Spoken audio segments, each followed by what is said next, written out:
అన్నమయ్య జిల్లా రాయచోటిలో ప్రభుత్వ ఉపాధ్యాయుడు ఎజాజ్ అహ్మద్ మృతికి నిరసనగా ప్రభుత్వ ప్రైవేట్ ఉపాధ్యాయులు ఆందోళనకు దిగారు.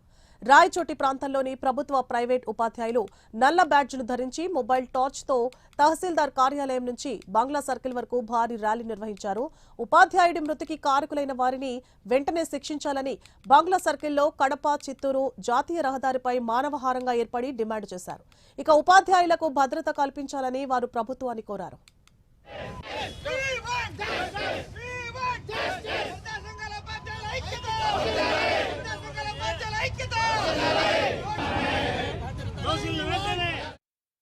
నిన్న సాయంత్రం అన్నమయ్య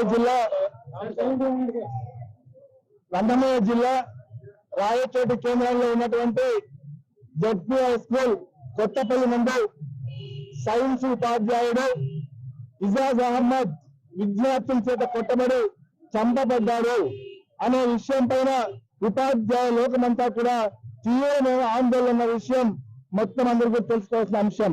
ఈరోజు ఒక ఉపాధ్యాయుడు పిల్లవాడిని ఏదైనా అంటే 5 నిమిషాల్లో చర్యలు తీసుకునేటువంటి అధికార బృందం ఈ రోజు రాష్ట్రంలో నిద్రపోతా ఉందని చెప్పేసి ఉపాధ్యాయ సంఘాల ఐక్యవేదికగా ప్రశ్నిస్తా ఉన్నాం.